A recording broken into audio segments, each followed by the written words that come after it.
Professor Yunus একটা কথা বলছিলেন, আমার বারবার করে মনে হচ্ছিল যে আমি এই দেশের স্বাধীনতার ঘোষক শহীদ প্রেসিডেন্ট জিয়া রহমানের কথা স্বপ্ন যে বাংলাদেশকে একটা গণতান্ত্রিক, একটা সমৃদ্ধ এবং দুর্নীতিমুক্ত একটি বাংলাদেশে পরিণত করবে। তার সমস্ত কথাগুলো সেই সময় প্রফেসর ইউনূসের কথা কি বেরিয়ে আসছিল। আমি আরো বাংলাদেশের মানুষ কিন্তু প্রতিবার লড়াই করেছে, সংগ্রাম করে। যেদিন থেকে একটা দুঃসহ একটা দানবীয় একটি শাসক গোষ্ঠী বাংলাদেশের উপর চেপে বসেছে, সেদিন থেকেই বাংলাদেশের মানুষ লড়াই শুরু করেছে। আমাকে সবচেয়ে মুরব্বী বলে পরিচয় করে দেওয়া হলেও আমি নিজেকে কিন্তু এখনো আক্তারদের সঙ্গে মনে করি। আজীবন লড়াই সংগ্রামের মধ্য দিয়ে বড় হয়েছে এবং এখন লড়াই করে চলেছি। আমরা বিশ্বাস করি বাংলাদেশের মানুষ সংগ্রাম লড়াই এদের মজ্জাগত। যে কোনো বিপদে, যে কোনো দুঃসময়ে সবাই এক হয়ে লড়াই করতে জানে, তার প্রমাণ জুড়াই দিয়েছে। আমি পার্টিকুলার কোন পলিটিক্যাল পার্টিকে কথা বলতে প্রায় প্রতিটি মানুষের বিরুদ্ধে সংগ্রাম করেছে। যেমন করেছে আপনার সেই তেঁতুলিয়ার গ্রামের মানুষ, আপনারা এইখানে এই প্রবাস মধ্যপ্রাচ্যে যারা আপনার বাংলাদেশের উন্নয়নে বলুন, প্রতিটি কাজে বলুন যে সহযোগিতা করছে, সেটাও স্বপ্ন দেখেছিলেন শহীদ প্রেসিডেন্ট জিয়া রহমান।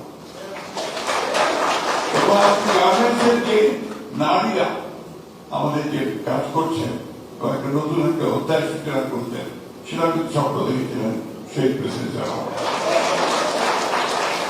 একজনের শাসন ব্যবস্থা থেকে বহুদলীয় গণতন্ত্র এবং একই সাথে মুক্ত সমাজ, একটা আপনার মুক্ত freedom of speech, freedom of press, এগুলো স্বপ্ন দেখেছিল শহীদ প্রেসিডেন্ট জিয়া রহমান।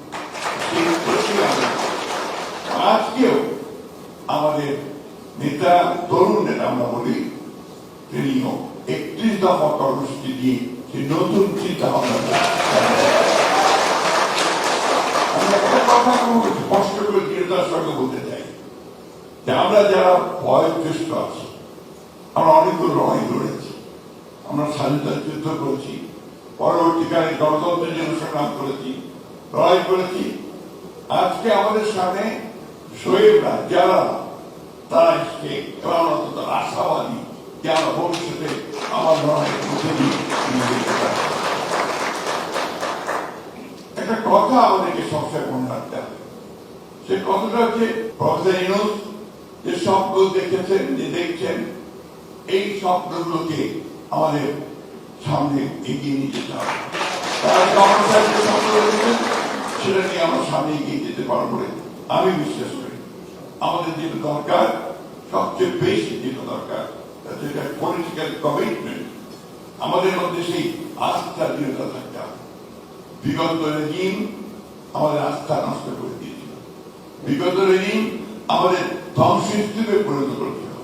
আজকে এই structural change, political structure change জন্য যে কমিশন করা হয়েছে, সংস্কার কমিশন করা হয়েছে, আমরা কমিটেড যে আমরা এই সংস্কার কমিশনগুলো আমরা আমাদের অবদান রাখার চেষ্টা করছি রাজনৈতিক দল হিসেবে, এবং যতটা সম্ভব আমরা কাজ করছি। এবং এই কথা আমরা খুব স্পষ্ট করে সবার সামনেই বলতে চাই, যেখানে বাংলাদেশের সবচেয়ে বেশি উপকার হবে, যেখানে বাংলাদেশের মানুষের উপকৃত হবে, সেই কাজগুলো নিঃসন্দেহে আমরা সর্বাত্মকভাবে করবো বলে আমরা